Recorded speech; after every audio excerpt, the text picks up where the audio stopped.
अच्छे हो? कोई दिक्कत तो नहीं है? ভিক্স লাগিয়ে দিছে চোখ দিয়ে পানি পড়তেছে। Good morning guys. তো রাইতের বাজে হ্যান 3টে। তো উঠে গেছি মা আমরে রান্দাবাড়ি করতেছে আর পাগলি আমার ডাইকে ঢুকে টাইনে টুনে উঠে বেড়াইছে, যেহেতু আজকে থেকে ফার্স্ট রোজা। তো ব্লগটা ছাড়তে যদিও দেরি হয়ে গেল গা। আসসালামু আলাইকুম, গুড মর্নিং গাইস। তো আমরা সেহরি খাওয়া আরম্ভ করে দিচ্ছি গাইস। তোমরা খাইলে খাও, না খাইলে না, আজান দিয়া লাইমু। ময়না গাইস, একটা মজার বিষয় কি, তো সেহরি টেরি খাইয়া বলে নামাজ পড়বো, কিন্তু কথা হয়েছে কি বইয়ে বইয়ে ঘুম পারতাছে। এই মনে একটা জ্বালাই বেড়ে গেছি গে কিরকম ওই মেশিনটার ভিতরে খালি লাট বল্ট আর তেল ডাইগ্রামে দিই এটা ভিতরে খুইলা দিই আর এটা কেমন করে কানেকশন দিন কিছু বুঝতেছি না।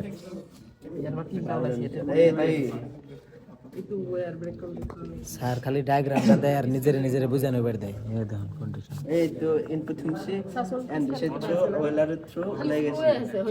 এটা দেয় একটু পরে পিউষ রকেট বানাইবো। তো খুব লাগা গেছে গা রকেট বানানোর জন্য। ইঞ্জিন দেখতাছেন না, এটা কিন্তু রকেটের ইঞ্জিন, জেড ইঞ্জিন কিন্তু খুইলা মিলা দিছে তো নিজে কই লাগিয়ে নিবার দিছে।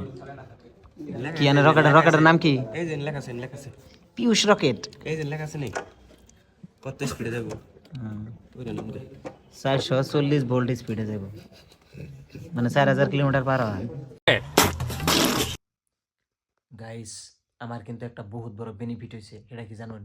তার মানে আমার দুই রকমের পড়া, একটা হলো আইটিআই আর একটা হলো এমএ। তো এই দুইটা বস্তুর মধ্যে খালি লেখালেখি, দৌড়ার মধ্যে লেখালেখি, একটার মধ্যে খালি প্র্যাকটিক্যাল লেখন লাগে আর একটার মধ্যে খালি অ্যাসাইনমেন্ট লেখন লাগে। তো এই দৌড়ার মধ্যে লিখতে লিখতে তো পাগল হয়ে গেছি গে। পরে এই যে দেখুন পাগলটিতে খেপিয়ে দিছি, এই যে অ্যাসাইনমেন্টের দায়িত্ব দিয়ে দিছি, তো লেখালেখিতে লেগে গেছে। কেনে লাগিয়েছে লিখি? হ্যাঁ ফিরিত না করু এটা লাগবো। ভাল লাগবো? হ্যাঁ দিম তো চকলেট টকলেট কিবা কিবি দিম তো, তুমি লিখে থাকা না। 5-10 টাকা দিম তো। চকলেট আনবি। তো কি লাগে 5-10 টাকার সাথে? তো কি তোমার খেতে কি জি ওয়াগন কিনে দিম, কি মার্সিডিজ কিনে দিম নাকি?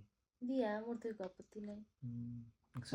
তো তুমি কইছো ঘুরাবা লই যাবা, একটু লেখ পার দিছি। ঘুরাবা লই যাবা কইছিলা গুরুবার তো কালকে নিয়ে যাবো কইছিল। কালকে না তাইলে? হয় যাবাই লাগবো আর আমি যাবো।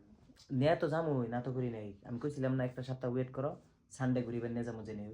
তো সানডে হোক নাকি, সানডে আইলে হে ঘুরিবার নিয়ে যাই রুমু, তাছাড়া আগে কেমনে করে ঘুরিবার নিয়ে যাম, কে কথা হে। তো গাইস লেখতাছে দেখছুন, বেনিফিট আছে কিন্তু, সুবিধা আছে। লেখালেখি করতেছে আর আমি বিন্দাস বইবে মোবাইল দেখতেছি, মজা আলাদা। আমাকে ভিডিওগুলো দেখে যদি ভালো লাগে, লাইক কমেন্ট শেয়ার সাবস্ক্রাইব আবি যাবি নানান তা করে একদম উড়াদুরা করে লাইবেন।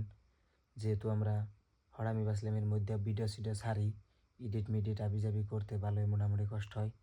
তো লাইক কমেন্ট করবেন, একদম শেয়ার মেয়ার করবেন। তো আজকের জন্য ব্লগ এনে শেষ দিতেছি, দেখা হবে নেক্সট ব্লগে। তো গুড নাইট।